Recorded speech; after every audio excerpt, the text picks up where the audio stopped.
Celebox. Si Arya de Villa ay isang mabait, masunurin, at mapagmahal na anak sa kanyang magulang.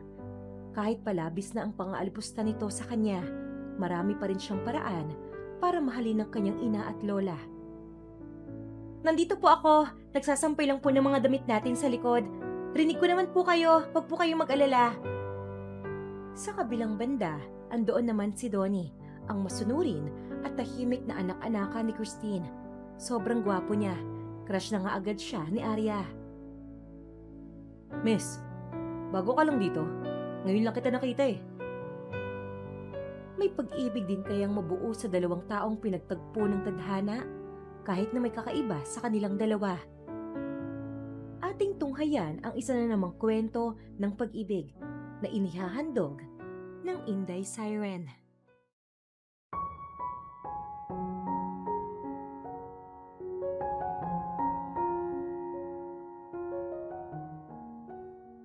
Pambihira!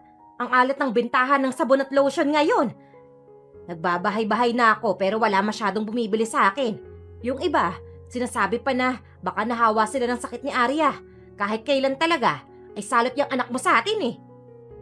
Inis na umupo si Hilda at sumagot sa kanyang ina. Nanay V, sa tingin mo, ikaw lang ang alat sa ating dalawa. Ako rin, walang bumibili sa akin. Mas kailangan daw ni Arya itong mga lotion at sabon kaysa sa kanila. Buti na lang talaga at may iba ka pang trabaho roon sa mansyon ng pamilya Valdez. Kung wala yun, baka hindi na tayo buhay ngayon. Eh teka, nasaan na nga ba ang magaling mong anak? Agad na tumayo si Hilda para hanapin si Arya. Hindi pa man nakikita ay sumagot na ang dalaga sa kanya. Si Arya de Villa, nasa wastong gulang man pero lagi pa ring sumusunod sa kanyang magulang. May kakaiba man sa kanyang pagkatao pero hindi yun naging hadlang sa buhay niya. May ganito ang puso pa rin siya pagkatapos ng lahat ng mga naririnig niya mula sa kanyang ina. Nandito po ako, nagsasampay lang ng mga damit natin sa likod. Rinig ko naman po kayo, huwag kayong mag-alala. Halatang nagtatampo si Arya pero wala siyang magawa. Pumunta siya sa kanyang ina at lola para pagsilbihan sila. Rinig na rinig niya kung paano siya pagkwentuhan ng kanyang ina at lola. Masakit man, pero wala naman siyang magawa para ipagtanggol ang sarili niya. Akala ko naman kung nasaan ka na. Nagsaing ka na ba? Baka hindi mo na naman sinunod ang utos ko sa'yo, ha? Oo nga, parang hindi pa rin linis ang bahay natin kahit sinabihan na kita na gawin yon. Hoy bata, kumikilos ka ba? Baka pumupunta ka pa sa bahay ni Tonyo kahit na marami akong inuutos sa'yo. Nay, baka naman malabo lang po ang mata nyo. Naglinis naman po ako kanina kasi yun po ang utos niya sa akin. Inis na tinignan tuloy ni Hilda si Arya. Pakiramdam niya ay inaalipusta na siya ng dalaga kahit ang totoo ay siya naman ang gumagawa noon. Ikaw bata ka ha? Anong karapatan mong sumagot sa akin? Kahit kailan ka talaga? Malas at pangit ka na nga. Ganyan pa ang ugali mo. Noong mga oras na yon ay gusto nang umiyak ni Arya.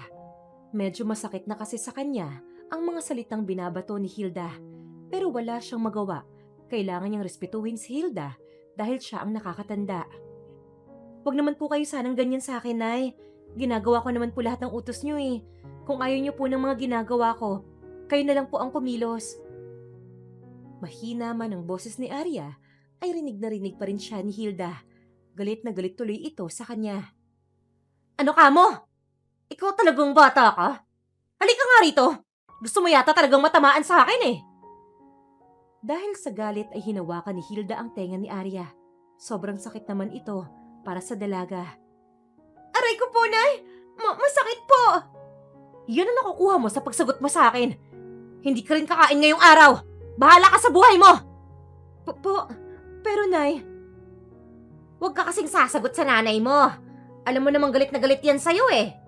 Sige na, pumunta ka na sa kwarto mo. Hintayin mo na lang kung kailan ka namin bibigyan ng pagkain. Wala nang nagawa si Arya noon dahil alam niya sa sarili na buo na ang desisyon ng kanyang ina. Hihintayin na lang niya ito na makaalis bago tuluyang makakain. Nang nasa loob na siya ng kwarto ay biglang may kumatok sa pinto ng bahay nila. Agad yung binuksan ni Vicky dahil siya ang malapit doon. Sino ba tong katok ng katok na to? Magandang araw, Aling Vicky. Itatanong ko lang po sana kung nasaan po si Arya. May ibibigay po kasi ako sa kanya eh. Nandyan po ba siya sa loob? Ha? Wala. Wala siya rito. Kung gusto mo siyang makausap, bumalik ka na lang bukas. Baka bumalik na yon. Hindi naman sinasadya na matawa ni Tonyo dahil sa sinabi ni Vicky sa kanya. Nagtaka naman tuloy ang matanda. Oh, bakit ka naman tumatawa dyan? May nasabi ba akong nakakatawa? Wala naman po, Aling Vicky. Natatawa lang po ako kasi halatang niloloko niyo lang po ako eh. Hindi naman lumalabas si Arya dahil sa sitwasyon niya. Tapos, yun po ang sasabihin niyo sa akin? Napagtanto ni Vicky na mali nga ang nasabi niya. Kaya agad siyang sumagot sa binata. Bahala ka nga sa buhay mo. Umalis ka na rito dahil wala ka namang mapapala. Hindi ko papalabasin ang apo ko, kaya hindi na kayo magkikita. Grabe naman kayo, Aling Vicky. Buti, hindi pa po kayo tinutubuan ng sungay niyan sa sobrang sama niyo. Ano po? Anong sinasabi mo dyan? Umalis ka na rito kung ayaw mong tamaan ka sa akin. Tumakbo si Tonyo dahil kinuha ni Vicky ang walis para ipukpok yun sa kanya. Pagkalipas ng ilang araw, habang si Arya ay nagtutupi ng damit, ay kinausap siya ni Hilda. Hoy Arya, wala ka namang gagawin ngayon, di ba? Kailangan mong sumama sa akin sa trabaho. Po? Sasama ako sa inyo sa trabaho? Bakit po? Hindi kasi sanay si Arya na niyayaya siya ng kanyang ina sa trabaho nito, sa pamilya Valdez. Lagi kasi siyang tinatago ni na Hilda at Vicky dahil sa sakit ng dalaga sa kanyang balat. Bakit ba ang dami mo pang tanong? Kung ako sa'yo, sumama ka na lang. Trabaho rin to. Kaya sayang din kung hindi natin kukunin. Bilisan mo ha! Huwag nang babagal-bagal. Pero Nay, bakit nga po? Di ba sabi niyo sa akin na hindi ako pwedeng lumabas ng bahay dahil natatakot ang mga kapitbahay natin sa balat ko? Dahil nakukulitan na si Hilda sa dalaga, ay tuluyan na siyang nagalit dito. Susunod ka ba o hindi? Ikaw nga tong binibigyan ko ng trabaho eh. Nagtatanong ka pa. Magbihis ka na dyan dahil maya-maya ay alis na tayo. Tumango na lang si Arya noon at hindi na nagsalita pa. Inayos na niya ang kanyang sarili. Habang nag-aayos ay nakatingin siya sa salamin. Hindi niya napigilan na kausapin ang kanyang sarili dahil nakita niya ang kanyang itsura. Hay nako, pangit ka kasi. Hindi rin matanggal-tanggal tong mga pula sa mukha at katawan mo. Paano ka naman makakalabas ng malaya niyan? Isa pa, hindi ka rin mahal ng pamilya mo. Paano ka na niyan? Nang makarating na sina Hilda at Arya sa mansyon ng mga Valdez, ay nagulat ang dalaga. Ang ganda-ganda kasi ng mansyon. Talagang mayaman sila. Wow, ang ganda pala rito, Nay. Sobrang yaman ng amo niyo, no? Oo, yung mga bagay sa paligid mo, mahal pa yan sa buhay natin. Kaya wag na wag kang lalapit dyan. Nako, wala dapat na mabasag. Opo, Nay, promise po. Walang mababasag sa mga yan. Pagkatapos noon, ay pinakilala na ni Hilda si Arya sa kanyang amo. Hiyang-hiya pa siya noon. Iniisip niya na baka hindi matanggap si Arya ng among si Christine dahil sa pambihirang balat niya. Nakatalikod si Christine kaya hindi niya agad nakita ang itsura ni Arya. Ma'am Christine, ito na po si Arya, ang anak ko. Siya po muna ang papalit kay Barbie hanggat nasa probinsya pa po siya. Magandang araw po, Ma'am Christine. Magandang araw din naman. Hindi natapos ni Christine kung ano ang kanyang sasabihin dahil nagulat siya sa itsura ni Arya. Nang makita ni Hilda ang reaksyon ni Christine, ay agad siyang nagsalita. Ma'am Christine, pasensya na po kayo kung ganyan ang itsura ng anak ko. Huwag po kayong mag-alala. Hindi naman po nakakahawa ang mga sugat sa balat ni Arya eh. Oo naman. Hindi naman ako nandidiri sa kanya o ano. Sadyang nagulat lang ako. Normal lang naman siguro yun, hindi ba? Ngumiti si Christine kay Arya. Masaya ang dalaga noon dahil kahit papano ay tanggap siya ng amo. Hindi katulad ng mga kapitbahay nila na parang gusto siyang burahin sa mundo. Opo. Okay lang po yun. Lahat naman po talaga ay nagugulat sa balat ko. Ang iba pa nga po ay nandidiri eh. Sanay na sanay po ako. Agad na tinitigan ng masama ni Hilda si Arya dahil kung ano-ano na ang lumalabas sa kanyang bibig. Tumahimik naman ang dalaga nang mapansin si Hilda. Sige na, pumunta na kayo kay Becky para ituro niya na kay Arya kung ano ang mga gagawin niya sa bahay ko. Opo, Ma'am Christine. Salamat po. Arya, halika na. Pumunta na tayo kay Becky. Salamat po ulit, ma'am. Hindi alam ni Arya kung bakit sobrang saya niya sa pagkikita nila ni Christine. Inisip niya na baka kaya ganun siya ay dahil bibihira lang siyang makalabas at makakita ng ibang tao. Ikaw talagang bata ka? Muntik mo pa akong ipahiya. Ano bang iniisip mo? Ha? Magpaawa kay Ma'am Christine? Ano sa tingin mo, ha? Kukunin ka niya at magiging mayaman ka rin katulad niya? Abay, mangarap ka na lang ng gising. Po, hindi naman po yun ang nasa isip ko. Napakwento lang po ako sa kanya kasi feeling ko mabait siyang tao. Kita naman po sa kanya yun, di ba? Lalong nainis si Hilda sa hindi malamang dahilan. Mabait! May kailangan lang siya sa atin, kaya siya ganun sa'yo. Naiintindihan mo ba yun? Nagulat si Arya dahil sa sagot ni Hilda sa kanya. May konting lungkot din siyang naramdaman dahil baka nga ganun ang tingin sa kanya ni Christine. Ilang minuto pa ay nagkita na sila Hilda at Becky. Agad niyang pinakilala si Arya sa kanya. Becky, buti na lang din at nakasalubong ka namin. Ito pala si Arya, ang anak ko. Siya muna ang papalit kay Barbie habang wala siya rito, ha? Tinignan ni Becky si Arya ulo hanggang paa. Kitang-kita sa kanya ang pandidiri sa dalaga. Hindi pa siya natapos doon. Talagang may komento pa siya. Aling Hilda? Yan ba talagang anak mo? Naku naman, baka mahawa ako ng sakit niya. Mukhang wala pa namang lunas sa sakit sa balat ng anak mo. Kahit inis si Arya, ay pinagtanggol pa rin naman niya to. Siyempre, kailangan nila ng dagdag na kita, kaya kailangan ay lumaban silang mag-ina. Hoy Becky, huwag kang magsalita ng ganyan sa anak ko. Tinanggap naman siya ni Ma'am Christine, kaya walang problema kung dito siya magtatrabaho. Sa mga salitang iyon ng kanyang ina, hindi alam ni Arya kung dapat ba siyang matuwa o palabas lang iyon ng kanyang ina. Aling Hilda, wala namang masama sa sinabi ko eh. Totoo naman ang lahat ng iyon. Nag-worry lang din ako sa balat ko. Mahirap na, flawless pa naman ako. Natawa si Arya nang hindi sinasadya dahil sa kanyang narinig. Kung titignan kasi si Becky, mukhang hindi naman ito flawless tulad ng sinasabi niya. Kayo po flawless? Parang hindi naman po. Pero sige po, wala naman po akong magagawa kung yun ang pinaniniwalaan niyo eh. Ba't sasagot ka pa talaga sa akin ah? Sa ating dalawa, mas flawless ako sa'yo. Naiintindihan mo ba yun? Naku, tara na nga. Ituturo ko na sa'yo kung ano ang trabaho mo rito sa mansyon. Ayaw man ni Arya, pero wala siyang choice. Tinuro na nga sa kanya ni Becky kung ano ang gagawin niya sa mansyon. Dahil yun din naman ang kanyang ginagawa sa bahay nila, madali na lang para sa kanya ang mga sinasabi ni Becky. Basta, huwag kang gagalaw ng kahit anong bagay dito. Baka magandahan ka at nakawin mo pa. Kung ano lang sinabi kong trabaho mo, yun lang ang gagawin mo. Opo, hindi ko naman po gawain ng magnakaw eh. Maaasahan niyo po ako sa mga ganyang bagay. Mahirap lang po ako pero hindi po ako magnanakaw. Mabuti naman kung ganun. Okay na rin na malinaw tayo sa isa't isa. Sige, mag-umpisa ka na rito. Kung may tanong ka pa, sabihin mo na lang sa akin. Pero wag kang lalapit ng sobra ha. Baka mahawa ako sa balat mo eh. Kahit masakit, ay tinanggap yun ni Arya. Bukod sa wala siyang pake, ay sanay na rin kasi siya na ganun ang trato ng mga kapitbahay niya sa kanya. Habang naglilinis si Arya ng buong mansyon, bigla siyang may nakitang lalaki.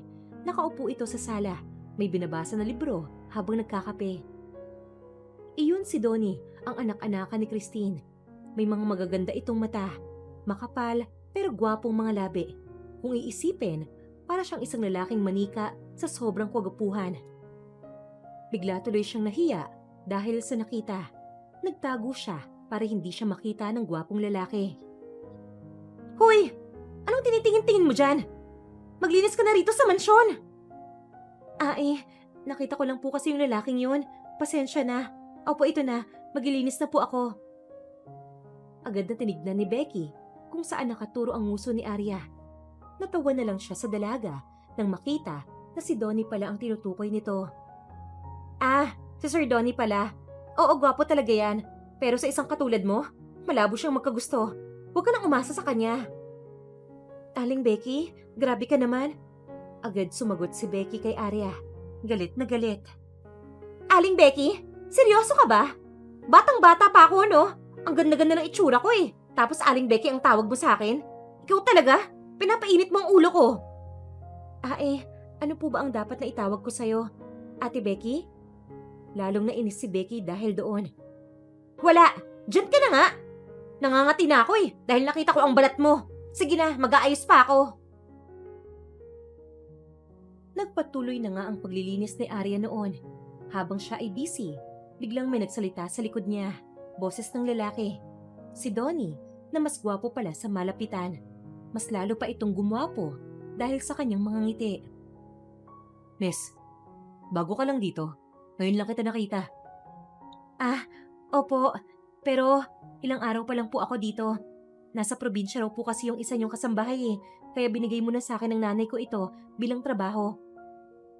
Ngumiti naman si Donnie pagkasabi ni Arya noon bago nagsalita. Okay.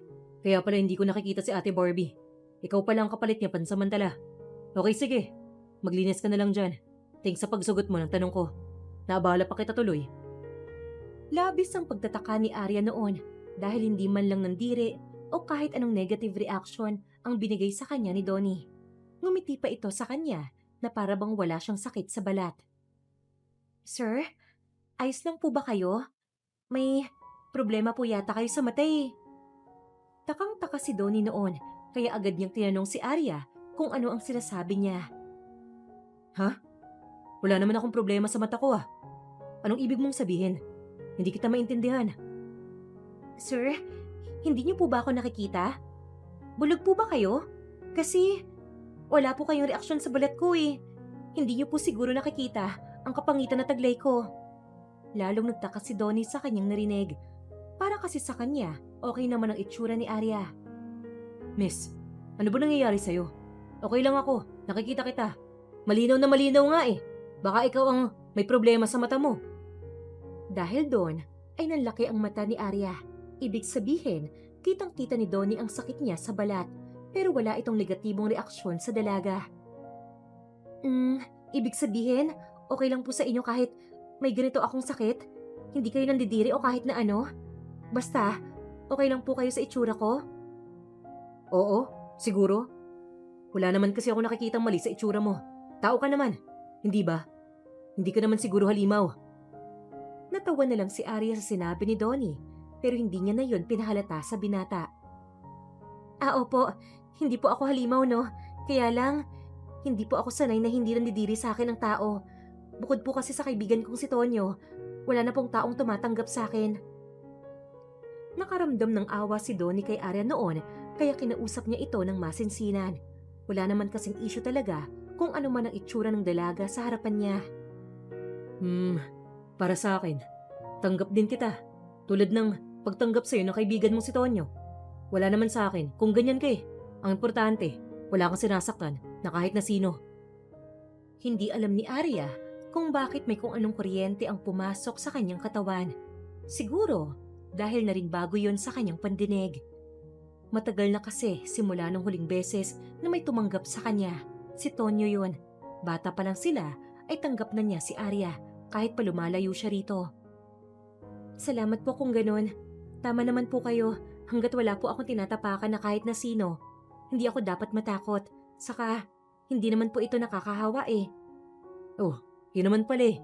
So, wala tayong problema. Sige na, aakyat na ako. Mukhang naabala na kita eh. Sinundan ng tingin ni Arya si Donnie bago tuluyang bumalik sa kanyang trabaho. Sa hindi kalayuan, nandoon si Becky. Kitang-kita ang lahat ng pangyayari. Inis na inis siya sa dalaga. Masyado kang pabida ha? Sige, humanda ka sa akin. May araw ka din. Nang pauwi na sina Hilda at Arya, ay hindi pa rin mawala sa dalaga ang naging pag-uusap nila ni Donnie. Sa sobrang saya niya, hindi napansin ni Arya na kinakausap na pala siya ni Hilda. Inis na naman tuloy ang kanyang ina sa kanya. Arya, ano ka ba? Kanina pa ako may inaabot sa'yo ah. Nakikinig ka ba sa akin? Ang sabi ko, kunin mo na tong gamit natin at aalis na tayo. Ay, Pasensya na po, Nay. May iniisip lang po ako. Sige po, akin na yung gamit natin. Ako na pong bahala dyan. Ayusin mo ang buhay mo, ah. Hindi porket dinala kita rito ay malaya ka na. Ano at ngumingiti ka dyan? Nay, wala po. Akin na po yan. At umuwi na po tayo sa atin. Tigilan mo ako.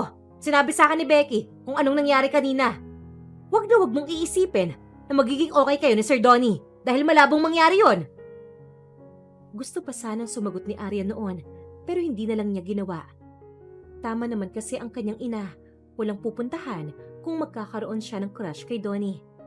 Makaraan ng ilang araw, nasa labas si Arya ng kanilang bahay dahil pinapabili siya ng suka ni Hilda. Kaya lang, nakasalubong niya si Tonyo. Oh, nakalabas ka na pala.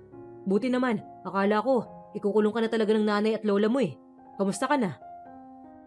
Hindi mawari ni Tonyo kung bakit nakangiti si Arya, pero hindi na lang niya ito pinansin.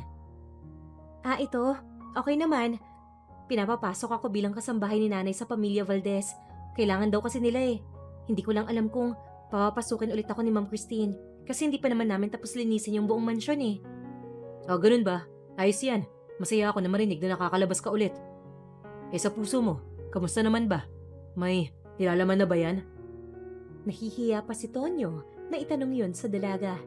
Nanlaki ang mga mata ni Arya dahil sa tanong ng binata. Lagi naman itong nag-joke tungkol sa pagkakaroon niya ng crush kay Arya, pero hindi sa ganitong paraan. Tonyo, ano ka ba? Hindi nga ako lumalabas eh. Bakit mo naman sa akin itatanong yan? Nangaasar ka yata eh. Alam mo na ngang ganito na ako eh. Ganyan pa ang itatanong mo. Pasensya ka na kung nagtanong ako ah. Naninigurado lang naman kung ako pa rin ang posibleng laman yan. Sige na. Uwi na ako. Masaya ulit ako na makita ka. Bago umalis si Arya, ay sinagot niya si Tonyo. Gusto niyang linawin sa binata kung anong meron sa kanila ng kanyang kababata. Tonyo, ngayon pa lang ay babaliin ko na kung anong mang iniisip mo. Hindi magiging tayo, okay?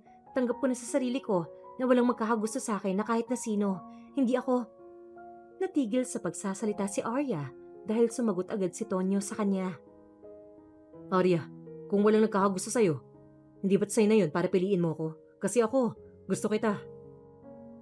Alam ko naman na wala akong karapatan na mamili pa ng taong mamahalin ko dahil sa kalagayan ko. Pero Tonyo naman, kaibigan lang talaga ang tingin ko sa'yo. Pasensya ka na ha. Hindi na sumagot pa si Tonyo noon. Lumayo na lang siya nang may malungkot na muka. Sa kabilang banda, hindi alam ni Arya kung bakit bigla niyang naalala si Donnie noong nag-uusap sila ni Tonyo. Kinausap na lang niya ang kanyang sarili para ipaalala kung ano ang sitwasyon niya. Arya, kumalma ka ha. Di ba sinabi sa'yo ni Becky at ng nanay mo na hindi ka pwede magkagusto kay Donnie? Magkaiba kasi kayo. Langit siya, lupa ka. Isa pa, sobrang pangit mo para magustuhan ka nun. Pagbalik ni Arya sa loob ng bahay nila, ay tinawag siya ni Vicky. Arya, mag-ayos ka nga! Sabi sa akin ng nanay mo, isasama ka raw niya ulit sa mansyon ng mga Valdez. Bilisan mo, ha? Pupunta po ulit ako roon? Ano bang sabi ko? Hindi ba't pinag-aayos na kita dahil aalis nga kayo ni Hilda mamaya? Sige na, magbihis ka na at maghanda. Opo, ito na. Pumunta na nga ulit si Arya sa mansyon ng mga Valdez kasama ang nanay niyang si Hilda. Hindi niya alam kung bakit excited siyang pumunta sa mansyon. Hanggang sa sinalubong sila ni Becky para ibigay ang mga utos ni Christine sa kanila. Mataray ang tingin nito, lalo na kay Arya. Oh, buti naman nandito na kayo. Pasalamat ka, Arya, dahil pinatawag ka ulit ni Ma'am Christine. Ipagpapatuloy niyo daw yung paglilinis dito sa mansyon. Nako, sabihin mo kay Ma'am Christine na salamat dahil binigyan niya ulit ng trabaho ang anak ko. Huwag kang mag-alala, siguro naman ay matatapos na namin ngayon to. Ngumiti si Hilda noon kay Becky. Sana nga, para naman hindi ko na nakikita yung anak mo. Nangangati ako kapag nakikita ko siya eh. At inumpisahan na nga ni Hilda at Arya ang paglilinis sa mansyon. Hindi maiwasan ni Arya na tumingin sa paligid. Umaasa kasi siya na makikita niya si Donnie. Dahil napansin niyo ni Hilda, ay agad niyang kinausap ang kanyang anak na si Arya. Oh, anong tinitingin-tingin mo dyan? Nako, kung hinahanap mo si Sir Donnie, ay wala siya rito. Kung ako sa'yo, maglinis na lang tayo. Baka mamaya, makita ka pa ni Becky eh. Ah, hindi naman po si Sir Donnie ang hinahanap ko. Si Ma'am Christine po. Pilit na nagsisinungaling pa si Arya sa kanyang ina dahil ayaw niyang mapagalitan siya nito. Pero huling-huli naman siya ni Hilda dahil sa mga kinikilos niya. Huwag ka nang magsinungaling sa akin. Kitang-kita ko kaya sa mata mo. Sige ka, dudukutin ko yan kapag hindi ka pa kumilos dyan. Huwag mo nang hintayin na si Becky pa ang makakita sa'yo. Nagpatuloy na nga sa paglilinis si Arya. Habang naglilinis siya, ay biglang dumating ang kotse ni Donnie sa harapan ng mansyon. Noong mga oras na yon, ay may kakaibang kilig na namang naramdaman ang dalaga. Pilit niyang tinago ang kilig at nagpatuloy sa paglilinis. Ngunit sadyang pinaglalaroan yata ang kanyang nararamdaman. Tinawag kasi siya ni Donnie bigla. O Arya, nandito ka na naman pala. Kamusta ka na?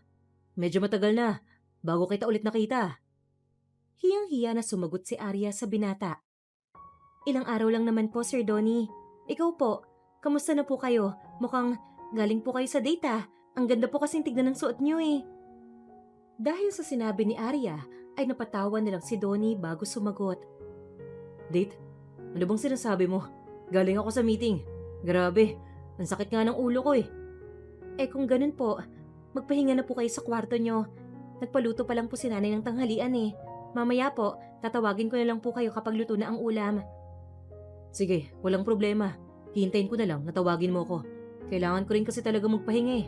Maiwan na kita dyan ah. Pagkasabi noon, ay naglakad na si Donnie papunta sa kwarto niya. Si Arya naman ay kilig na kilig, pero pinagpapatuloy pa rin niya ang kanyang paglilinis. Pagkaraan ng kalahating oras, tatawagin na sana ni Arya si Donnie, pero agad siyang pinigilan ni Becky. Oh, bibida-bida ka na naman. Hayaan mo na akong tumawag kay Sir Donnie. Ikaw na lang ang mag-ayos ng kakainan niya, okay? Nalungkot noon si Arya. Pilit niyang pinapaliwanag kung ano ang pinag-usapan nila ni Sir Donnie. Pero, ang sabi ni Sir Donnie ay ako ang tatawag sa kanya. Kung gusto mo, ay ikaw na lang mag-ayos ng kakainan niya. Sa tingin mo ba kinaganda mo yan? Alam mo, kahit anong kuskus mo dyan, hindi ka nakikinis. Kaya wala ka ng pag-asa kay Sir Donnie. Naiintindihan mo ba yun? Dahil sa sinabi ni Becky, ay wala nang nagawa pa si Arya. Hinayaan na lang niya si Becky ang tumawag kay Donnie. Kaya nga lang, malungkot naman siya. Pagkatapos kumain, ay iniisip pa din ni Arya kung ano ang pinag-usapan nila ni Becky. Hindi na naman tuloy niya maiwasan na bumaba ang tingin niya sa kanyang sarili. Hanggang sa kinagulat na lang ni Arya, na galit si Christine nang ito'y lumapit sa kanya. Agad niyang tinanong kung ano ang problema. Ma'am Christine, may problema po ba tayo? Hindi po ba ako nalinis ng mabuti kaya kayo nagkakaganyan? Wala, pero sa pagnanakaw mo ng pera ko, meron. Unang kita ko pa lang sa'yo, hindi ka na mapagkakatiwalaan eh. Hindi ko alam kung bakit pinabayaan ko na makapasok ka dito sa mansyon ko. Nanlaki ang mga mata ni Arya. Hindi siya makapaniwala sa kanyang narinig. Ako po, nanakawan kayo? Bakit ko naman po yun gagawin? Abay, ewan ko sa'yo. Sige na, buksan mo na ang bag mo at ibalik na ang pera ko. Pangako ko sa'yo, hindi kita ipapakulong. Basta ibalik mo lang ang pera ko. Noong mga oras na yon, narinig ni Donnie ang pag-aaway ng dalawa. Masyado kasing malakas ang boses ni Christine. Ma, ano ba yung pinag-aawayan nyo? Rinig na rinig ko kayo sa labas eh. Paano naman kasi? Itong babaeng may sakit sa balat na to, nagnakaw daw sa akin. Tinignan ko ang wallet ko. May ilang mga nawawalang pera doon. Agad na nagtaka si Arya at nagtanong. Daw? Sino po ang nagsabi sa inyo na ninakawan ko kayo? Agad na tinuro ni Christine si Becky. At naniwala naman po kayo kasi sinabi ni Becky? Sige po, para mapatunayan ko sa inyo ang sarili ko. Tignan niyo po tong loob ng bag ko para po malaman niyo na wala po akong ninakaw sa inyo. Lumapit na noon si Donnie sa kanila para ipagtanggol si Arya. Ma, baka naman pwedeng wag na nating tignan ang bag niya. Mukha naman na hindi siya gagawa ng ganun sa kapwa eh.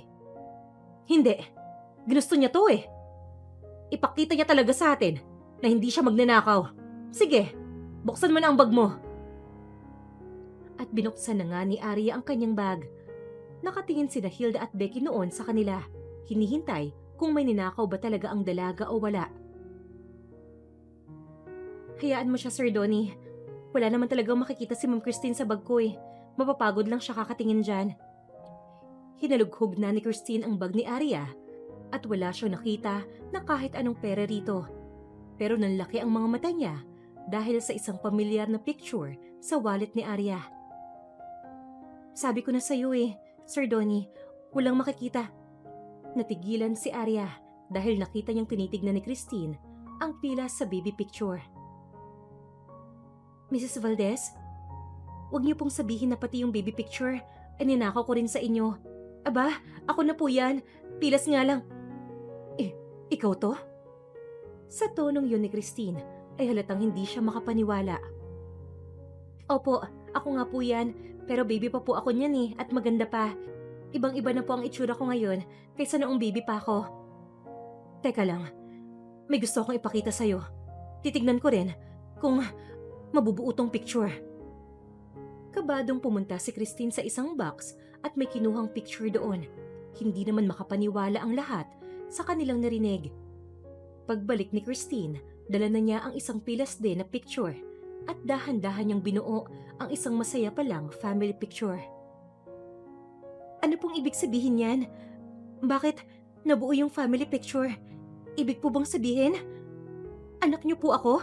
O baka naman magkamag-anak lang po tayo? Tumalikod ka! Bilis!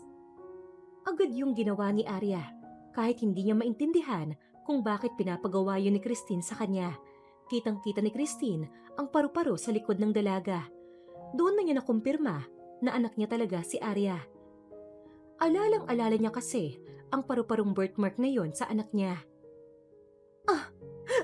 Ang birthmark! Paru-paro! Ikaw nga! Ikaw ang anak ko! Gumapang ang luha sa pisngi ni Christine habang napaluhod siya sa harapan ni Arya noong mga oras na yon. Nay, ano pong ibig sabihin nito? Ampon niyo po ba ako? Hindi na napigilan ni Hilda ang kanyang sarili. Umiyak na siya noong mga oras na yon, pero sinagot pa rin niya ang tanong ni Arya. Pasensya ka na sa akin, anak, kung hindi ko nasabi sa iyo ang totoo. At saka, maniwala ka man o hindi, hindi ko talaga alam na siya pala yung nanay mo. Pero hindi niyo man lang ba ako hinanap? Marami naman kayong pera, hindi ba? Bakit ngayon lang tayo nagkita? Mas lalong umiyak si Christine nang marinig yon kay Arya. Maniwala ka sa akin, anak. Hinahanap kita. Sadyang hindi lang talaga kita makita. Pero hindi ako tumigil noon. Dahil pinaghiwalay tayo ng pagkakataon. Pero alam mo, hindi ko kailanman kinalimutan ang paru-parong yun sa likod mo. Nalaman na nga ng lahat na si Arya ang nawawalang anak ni Christine. Napaalis na din si Becky sa mansyon dahil sa pagsisinungaling niya. Pinangako ni Christine na ipapagamot niya si Arya sa pinakamagaling na doktor sa Pilipinas kahit pa maubos ang pera niya para lang sa anak niya ay gagawin niya yon. Nasa waiting area sina Christine at Donnie habang nasa loob si Arya para sa kanyang skin treatment. Tita Christine, mukhang bumubuti na ang kalagayan ni Arya. Mas gumaganda na siya, mas nagliliwanag ang kanyang balat. Alam mo, gusto kong ibalik lahat ng nawala sa kanya. Panahon, pag-aaruga, pagmamahal ng isang ina. Lahat yun, kung pwede lang. Basta, gusto kong mapabuti na ang lagay ng anak ko simula ngayon. Pangako ko yan sa sarili ko. Kayo pa po ba? Siyempre naman, kakayanin niyo po ang pagsubok na to sa buhay niyo. Naniniwala po ako roon. Kasi, mabuti naman po kayong tao eh. Dahil sa sinabi ni Donnie, ay naiyak si Christine. Masaya dahil nagpalaki siya ng isang mabuting tao. Hindi man niya tunay na anak ito, ay tinuring naman siyang tunay na ina ni Donnie. Ay, buti na lang talaga at may isa akong katulad mo na naniniwala sa akin. Maraming salamat sa pagmamahal mo sa akin. Ako pa po ang dapat na magpasalamat sa inyo dahil kahit hindi niyo ako anak, tinuring niyo po ako bilang isang tunay na Valdez. Nagsimula nang lumuha si Donnie sa mga oras na yon. Ipangako mo sa akin na kahit na alam na natin ang totoo, ay magiging anak pa rin kita. Hindi man sa dugo, pero sa puso. Oo naman po. Utang ko sa inyo kung ano man po ang meron ako ngayon. Isa pa, wala naman akong kinikilalang ina kundi kayo lang. Mahal na mahal ko po kayo, ma. Pagkatapos ng treatment ni Arya ay nagising na siya Agad siyang kinausap ni Christine at kinamusta. Anak, ayos lang ba ang pakiramdam mo? Sabihin mo sa akin kung may masakit sa'yo ha? Nandito lang ako. Seryosong tinignan ni Arya si Christine pagkatapos marinig yun. Hindi porket pumayag po ako na pagalingin niyo ang balat ko, ay okay na po tayo. Pasensya na po, gusto ko lang maging totoo sa inyo. Ngumiti naman si Christine sa kanyang anak. Huwag kang mag-alala, naiintindihan ko naman kung bakit. Masaya na ako na sa pagpayag mo na ayusin natin ang balat mo. Isa lang ang masasabi ko anak, sobrang ganda mo. Noong mga oras na yon, ay gusto na talagang umiyak ni Arya, pero hindi niya magawa. Matagal niya na kasing inaasam ang pagkakaroon ng isang inang mapagmahal.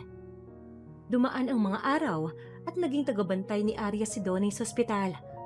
Noong una pa ay ayaw ni Arya sa presensya ni Donnie dahil feeling niya kakampi ng binata ang kanyang ina. Pero sa araw-araw na yon na magkasama sila sa ospital ay mas nakilala niya ang binata. Masasabi niyang mabuti talaga itong tao. Huwag kang mag-alala. Magiging okay din ang lahat para sa inyo ng nanay mo. Niniwala ako roon dahil mabuti kayong tao. Sana nga, para magkaroon ako ng isang nanay na mapagmahal, maalaga, at yung hindi ako ikakahiya kahit kanino.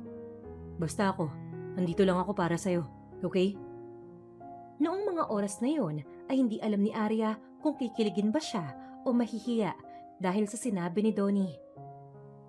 Maraming salamat, buti na lang at naiintindihan mo ko. Ako pa ba? Sige na, kumain ka muna nitong prutas na binalatan ko. Fresh na fresh yan. Salamat. Teka, hindi pa ba ako lalabas dito? Ang hirap kasi. Gusto ko na kasing lumabas eh. Konting araw na lang, makakalabas ka na rin rito. Okay, tiis lang tayo ng konti. Ngumiti ng mapait si Arya sa binata. Wala naman talaga siyang magagawa. Sige, ito na lang. Kuharin mo na lang yung salamin dyan sa gilid. Gusto ko makita ang mukha ko eh. Okay lang naman siguro yun, no? Ngumiti si Donnie at kinuha ang salamin sa gilid ni Arya at binigay yun sa kanya. Napangiti si Arya nang makita ang mukha niya. Hindi niya lubos akalain na ganito pala siya kaganda kapag wala siyang sakit sa balat. Masaya ako na makitang ganito ang itsura ko ngayon, pero hindi ko maiwasan isipin ang mga taong umalipusta sa akin noon dahil sa balat ko. Hinimas-himas ni Donnie ang likod ni Arya. Ramdam na ramdam niya ang sakit na dinulot ng pambubuli ng mga tao sa dalaga. Kung ako sa'yo, huwag mo na lang silang isipin. Bagong itsura, bagong buhay. Hayaan mo na ang mga taong yun. Hindi sila worth it, okay? Tama ka. Siguro nga, kailangan ko na mag-move on sa lahat ng sakit ng nakaraan. Ilang minuto pa ay biglang pumasok si Christine. May dalang paper bag, puno ng pagkain. Agad niyang kinamusta si Arya. Anak, kamusta ka na? Ayan, maayos na ang balat mo. Ang ganda-ganda mo talaga, anak. Ngumiti si Christine, pero hindi siya pinansin ni Arya. Masakit man, pero tinanggap yun ni Christine dahil naiintindihan niya ang kanyang anak. Dahil hindi sumagot si Arya, si Donnie na ang sumagot para sa kanya. Okay naman na po siya, ma. Konting check-up na lang ng mga doktor. Siguro ay makakalabas na siya. Talaga? That's good to hear. Finally, makakasama ko ng anak ko. Thanks, Donnie, ha? Pagkatapos nga ng ilang araw, ay umuwi na si Arya sa mansyon. Ayaw man niya, pero kinausap siya ni Donnie na pagbigyan si Christine na maging ina sa kanya. Anak, pasensya ka na at dito ako umuwi sa mansyon, ha? Alam kong ayaw mo rito, pero pinagbigyan mo pa rin ako. Maraming salamat. Ayos lang po. Huwag na po nating isipin ang mga ganong bagay. Teka lang po, magpapahinga po muna ako sa taas. Okay lang naman po siguro yun, hindi ba? Oo naman, anak. Magpahinga ka muna. Sigurado akong pagod ka. Ipapatawag na lang kita kapag luto na ang pagkain. Ngumiti lang si Arya, pero hindi na nagsalita pa. Hindi niya alam, parang pagod na pagod siya sa lahat. Hindi niya rin alam kung paano niya yayakapin ang bagong buhay na meron siya. Araw-araw pa rin nandoon si Donnie sa mansyon kahit na naroon na si Arya. Sabi ni Christine, mas mabuting nandoon siya para may mag-aalaga sa kanyang anak kapag busy siya. Donnie, hindi ka ba nagsasawa na lagi ka nalang nakabantay sa akin kapag hindi ka busy sa opisina? Nahihiya na kasi ako eh. Arya, bakit naman ako magsasawa sa'yo? I mean, okay naman tayo eh. Hindi ba? Huwag kang mahiya sa akin. Okay lang. Masaya naman ako sa pagtulong ko sa'yo. Alam mo, kung hindi kita kaibigan, iisipin ko na baka may gusto ka sa akin. Grabe ang pag-aalaga mo sa akin eh. Parang ang boyfriend na kita eh. Natawa saglit si Arya sa kanyang sinabi, pero natigilan siya nang marinig niya ang tanong ni Donnie. Paano nga kung gusto ko maging boyfriend mo ko? Papayag ka ba? Ha? Seryoso ka ba sa mga sinasabi mo dyan? Ikaw? Magiging boyfriend ko? Niloloko mo yata ako eh. Kabadong-kabado si Arya noon, pero pilit niyang tinatago. Ayaw niya kasing makita ni Donnie na apektado siya masyado. Pero kahit tinago niya yun, kitang-kita pa rin ni Donnie ang pagiging kabado ng dalaga sa pakikipag-usap sa kanya. Arya, okay ka lang ba? Parang hindi ka mapakali dyan ah. Look, sorry kung nabigla ka sa sinabi ko. Pero yun ang totoo. Gusto kita. Gusto kita makasama, maalagaan. Lahat na. Lahat? Bakit? Bakit mo ko gusto? Wala namang kagusto-gusto sa isang katulad ko ah. Akala mo lang wala. Pero meron. Merong kagusto-gusto sa'yo. Merong kamahal-mahal. At buti, kaya ng puso mo. Paano kita hindi mamahalin yan? Namula na ang pisngi ni Arya dahil sa kanyang mga narinig. Kilig na kilig siya dahil noon pa man ay crush niya talaga si Donnie. Ikaw naman, kung ano-anong sinasabi mo. Tulungan mo na nga lang ako rito para matapos na to. Natatawa naman si Donnie dahil kinilig si Arya sa banat niya. Kinikilig ka lang eh. O sige na, tutulungan na kita rito para after nito. Kikiligin ka palalo sa akin. Okay naman siguro yun sa'yo, hindi ba? Ngumiti si Arya pero hindi na nagsalita pa. Dumating na nga ang araw kung saan okay na sila Donnie at Arya sa isa't isa. Mahirap man, pero may tinanong ang binata sa kanya. Arya, ayoko naman sana manghimasok ano, pero gusto ko lang itanong. Okay na ba kayo ni Tita Christine? Natanggap mo na ba siya? Natahimik si Arya, pero may ngiti sa kanyang labi bago siya tuluyang sumagot. Nagiging okay naman na kami. Minsan, nakakapag-usap naman ng maayos, kaya nga lang, hindi pa talaga ako sanay eh. Okay lang naman siguro yun, paunti-unti no? Tumangutango si Donnie. Okay, good to know. Basta bukas ang puso mo na magpatawad. Okay na yan. Mabagal man, pero importante, umuusad ka. Kinagabihan, ay nagulat si Arya dahil may extra na plato sa hapagkainan. Agad siyang nagtanong kay Christine kung may bisita ba sila. Ngumiti naman si Christine pagkatapos ay pinaupo ang kanyang anak. Anak, sige, umupo ka na. May magiging bisita tayo ngayong gabi. Hintayin lang natin sila. Sino pong mga bisita? Naku, nakakaya naman po at hindi ako nakapaghanda. Ang nanay Hilda mo at ang lola Vicky mo. Sabi kasi nila, gusto ka nilang kausapin. May gusto raw sabihin sa'yo. Pumayag naman ako dahil gusto ko rin silang makilala. Okay lang naman siguro yun sa'yo, hindi ba? Nagulat si Christine dahil sa kanyang narinig. May halong excitement at takot ang kanyang nararamdaman. Pero alam niya sa sarili na kailangan niyang harapin sina Hilda at Vicky. Okay naman po yun sa akin. Tama po kayo. Kailangan din po natin silang makausap dahil sa kanila po ako lumaki. Salamat anak. O sige, umupo ka na at parating na yun sila. Kung gusto mo nang kumain, pwede naman na. Hindi alam ni Arya kung bakit noong narinig niya yun mula kay Christine ay parang may masayang parte sa puso niya. Thank you po mama. Nagulat si Christine noon pero hindi na lang niya pinahalata dahil may paparating silang bisita. Pero masaya ang puso niya dahil tinawag na siyang mama ni Arya. Nang makarating na nga sina Hilda at Vicky, ay umiyak agad sila sa harapan ng dalaga. Anak, ikaw na ba yan? Ang ganda-ganda mo naman pala kapag walang mga sugat sa katawan mo. Anak, sana mapatawad mo ako sa lahat ng nagawa ko sa'yo. Alam kong mahirap, pero tatanggapin ko yun. Kasi wala eh. Ganun talaga ang buhay. Nagkamali kami ng Lola Vicky mo sa'yo. Kaya, kailangan naming matuto. Sobrang mali. Pero, tinanggap mo pa rin kami bilang pamilya mo. Pasensya ka na. At ngayon lang namin nakita ang kahalagahan mo. Umiyak na noon si Arya. Hindi niya nakaya pa ang mga naririnig niya mula sa dalawa. Nay, Lola, maraming salamat po. dahil nagsorry na po kayo sa mga nagawa niyo sa akin. Huwag po kayong mag-alala. Okay na po tayo. Kayo pa rin po ang kasama ko noong lumaki ako. Kaya nagpapasalamat po ako dahil doon.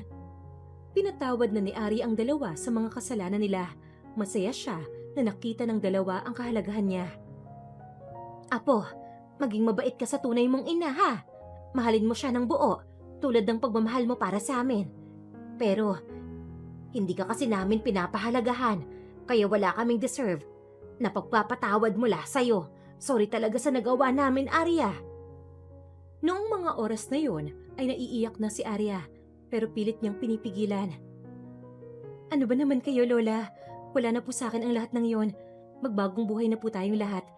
Sana magkaroon tayo ng bukas na puso na handang magmahal, lalo na sa mga taong nagkamali sa atin. Masaya ako dahil nahanap mo na ang tunay mong ina.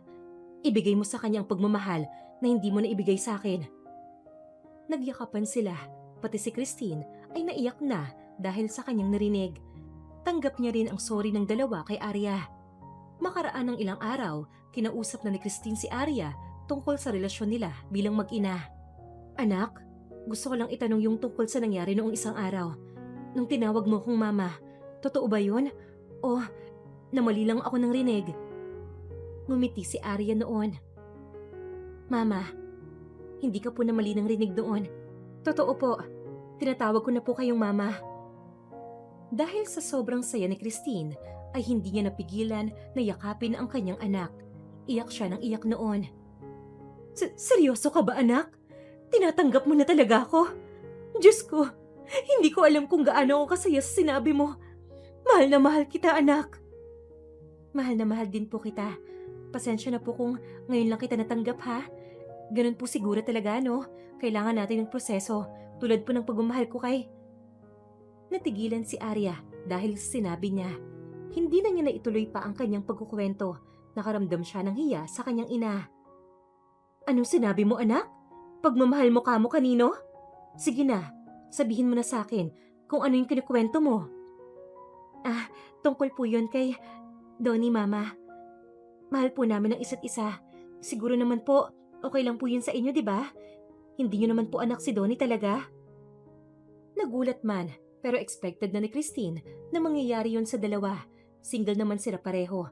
Kaya wala nang problema kung may in love man sila sa isa't isa. Isa na rin kasi ito sa mga paraan kung paano masusuportahan ni Christine ang anak. Isa pa, maayos naman niyang pinalaki si Donnie, kaya alam niyang mamahalin niya ng lubos si Arya. Aba, ganun ba anak? Oo, hindi ko nga siya anak, kaya kung ano man ang meron sa inyo, pwede yun. Mabuting bata si Donnie, kaya mahal na mahal ko rin siya simula noon. Iniwan na kasi siya ng kanyang ina sa akin. Kahit naman po sa akin kitang-kita ko rin ang pagmamahal niya. Sobra po siyang maalaga noon nagkaroon ako ng treatment. Hindi ko po akalain na may magmamahal sa akin ng ganon kahit na may sakit ako sa balat. Kung meron man po, si Tonyo lang po yun. Nagulat na naman si Christine dahil ibang lalaki na naman ang sinabi ng kanyang anak. Tuwang-tuwa siya na nakakapagkwento na si Arya sa kanya ng mga ganong bagay. Ang buong akala kasi niya ay hindi na mangyayari yun. Oh, sino naman ang Tonyo na sinasabi mo? Aba, iba-iba yata ang lalaki sa buhay mo Parang gusto ko na silang makilala ng mas maayos. Magpapasalamat ako sa kanila dahil mahal na mahal nila ang anak ko. Bigla na naman tuloy nahiya si Arya dahil sa kanyang kwento. Pero ilang segundo lang ay tinawanan na lang niya ito. Doon niya lang kasi na-realize na kahit papano ay may nagmahal naman pala sa kanya at tumanggap ng buo. Naku, kung makikilala niyo lang po ang lalaking yon, sobrang kulit niya. Kapag may oras po ako, ay dadalawin ko siya. Samahan niyo po ako para magkita po kayong dalawa. Sige anak, kapag hindi na tayo busy dalawa, puntahan natin siya. Pero sa ngayon, gusto ko munang sabihin sa'yo na may mga bisita ulit tayong darating. Ayos lang ba yun? May kaba man, ay pumayag na rin si Arya. Pero hindi niya napigilan na hindi itanong kay Christine kung sino ang bisita nila. Si Donnie ay darating, kasama ang isang clothing line owner na kakilala ng kaibigan ko. Si Valerie Lim, kasama ang boyfriend niyang si Lance. May trabaho akong binigay sa kanila para sa'yo. Agad na nagtaka si Arya, kaya napatanong na naman siya. Ano pong trabaho ang binigay niyo sa kanila? At saka, Bakit kasama pa po ako? Pwede naman na hindi ako magpakita sa kanila eh. 'Di ba? Nakakahiya po kasi. Hindi naman po ako sanay sa mga ganyan, yung laging may bisita sa bahay. Mapait nang umiti si Christine. Pagkatapos ay hinawakan niya ang kamay ni Arya para ipaliwanag sa dalaga kung ano ang gusto niyang mangyari. Kilalang kilala si Valerie Lim tuwing napag-uusapan ang mga damit sa buong Pilipinas. I hired her para magtrabaho sa'yo. Sasabihin niya kung ano ang mga damit na bagay para sa'yo at sasabihin din niya ang mga damit na hindi aangkop sa style mo. Nanlaki ang mga mata ni Arya nang marinig yun mula sa kanyang ina. Siya, magkakaroon ng sariling stylist? Dati nga, punit-punit ang damit niya at wala siyang reklamo roon. Tapos ngayon, aasta siya bilang isang mayaman. Mama, kailangan po ba talaga yan? Okay na po sa akin ang mga damit ko araw-araw. Hindi na rin naman po ako lalabas ng bahay, di ba? Hindi na po kailangan. Sabihin niyo po sa kanya, sa ibang tao na lang po siya magtrabaho. Pasensya ka na anak. Simula ngayon, kailangan mo na yung gawin dahil ipapakilala na kita sa lahat ng mga business partners ko. Oo, alam ko. Mahirap pa sa ngayon ang mga pinapagawa ko sa'yo. Pero masasanay ka rin. Wala nang nagawa noon si Arya kung hindi ang sumunod sa kanyang ina. Tama naman si Christine. Kailangan niya talagang matuto dahil isa siyang Valdez. Sige po mama, mag-aayos na po ako para sa mga bisita mamaya. Habang siya ay naglalagay ng earrings, ay biglang may kumatok sa pinto. Lalaki ang boses nito, kaya alam agad niya na si Donnie yon. Pwede bang pumasok? Sige, bukas na yan, Donnie. Pagpasok ni Donnie sa loob ng kwarto ni Arya, ay namangha siya sa ganda ni Arya. Oo, maganda na siya kapag walang makeup, pero mas glowing siya kapag meron. Natulala na nga noon si Donnie kakatingin sa kanya. Donnie, okay ka lang ba? Mukhang grabe yata ang pagkakatulala mo dyan Anong meron?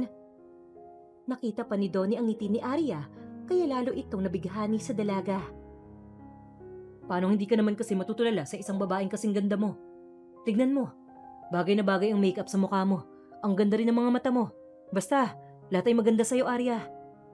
Kinilig noon si Arya at napasagot kay Donnie. Grabe ka naman, pero thank you sa appreciation mo Hayaan mo.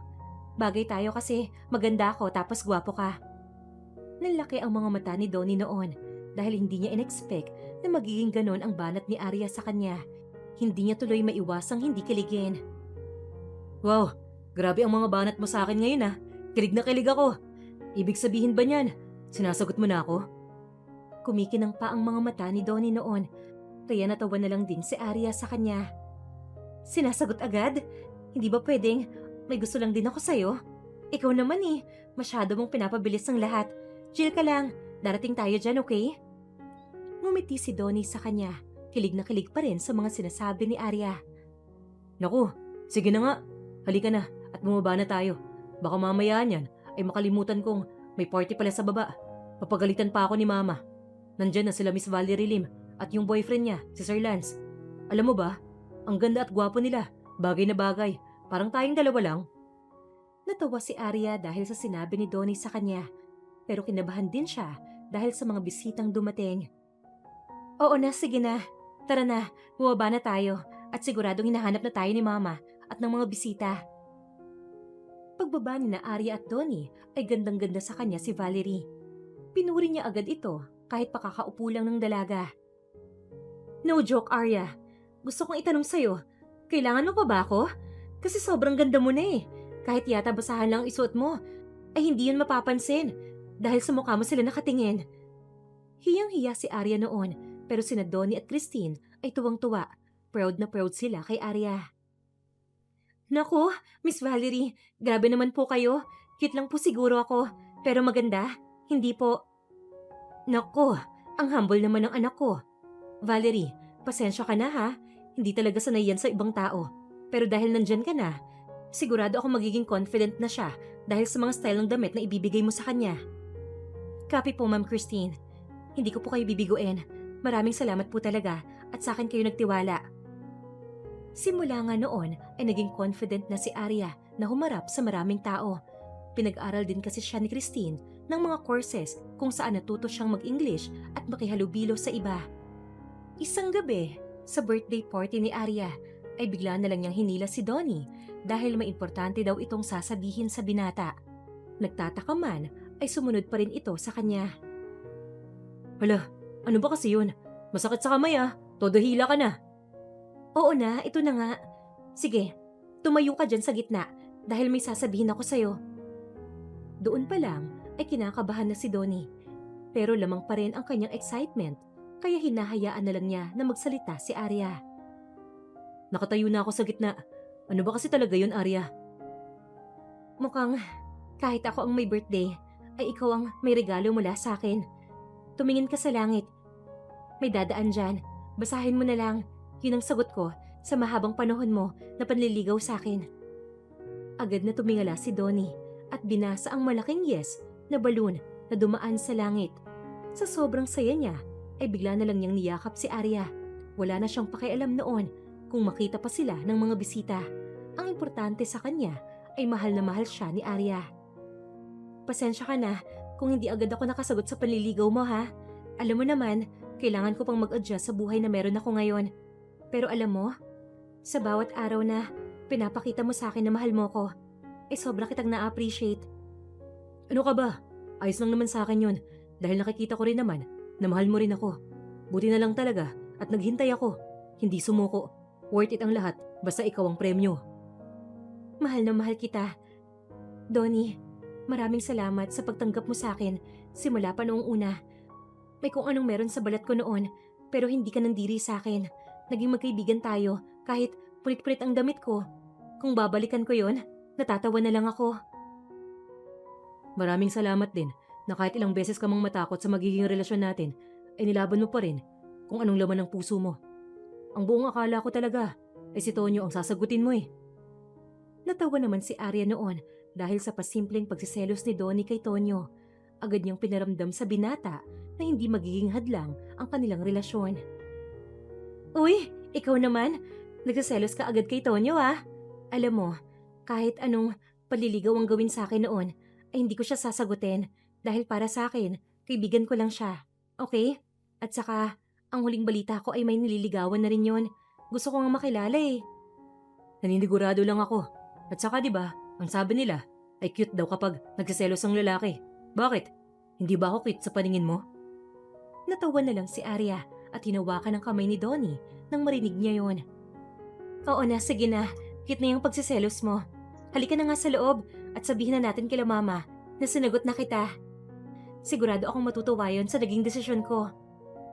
Agad na kinabahan si Donnie kaya sinubukan pa niyang pigilan kung ano ang balak ni Arya. Pero mukhang desidido na ito sa kanyang gagawin. Seryoso ka ba? Magsasabi agad tayo kay mama. Hindi ba pwedeng sa atin muna ang moment na to? Isa pa, nahihiya ako sa dami ng tao na makakaalam kung sakali. Napailing na lang si Arya, hindi makapaniwala sa inaasta ni Donnie sa kanya. Ikaw?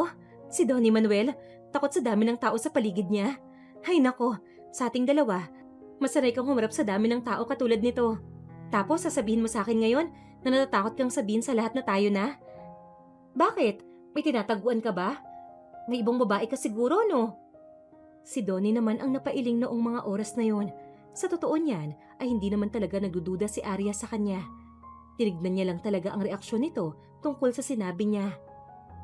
Oo, aminado naman talaga ako na natatakot ako ngayon. Pero hindi yun dahil sa may babae ako. Sanay akong humarap sa maraming tao. Pero iba to eh. Ganito pala ang kaba kapag may mga ganitong eksena akong napapanood sa TV. Ngumiti si Arya noon bago tuluyang magsalita. Kahit naman ako kinakabahan din. Pero sabihin na natin sa lahat kung anong meron sa atin, okay? Huwag kang mag-alala. Kasama mo naman ako sa laban na to. Tignan mo. Hahawakan ko pa ang kamay mo at hindi ako bibitiw. Tumangutango noon si Donnie. Pagkatapos ay ngumiti ng mapait. Sige na nga, tara na. Tama ka naman Nakaka-excite din talaga na sabihin sa kanila ang lahat. Para na rin malaman ng mga magtatangkang manligaw sa'yo na taken ka na. Baka mamaya kasi niyan ay may umagaw pa sa pila. Sinabi na nga ni Arya at Donnie sa lahat na sila ay magkarelasyon na. Sobrang saya ng lahat para sa kanila. Pati na rin si Tonyo na dating may gusto kay Arya ay kitang-kita ang ngiti dahil umabot na yon sa kanyang mga mata. Sabi ko naman sa'yo, di ba? Hindi ganun nakakakaba. At least ngayon, alam na ng lahat na tayo na.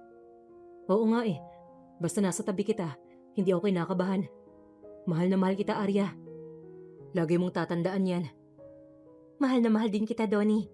Maraming salamat dahil ginawa mo talagang fairy tale ang buhay ko.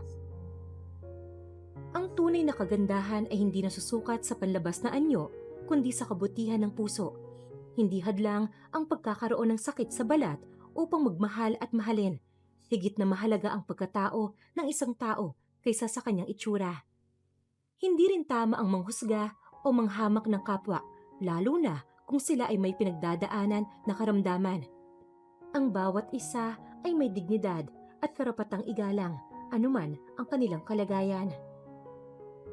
At dito po nagtatapos ang kwento nila Arya at Donnie. Dito lang sa Inday Siren. Ako po si Miss Lee, ang inyong tagapagsalaysay. Hanggang sa muli.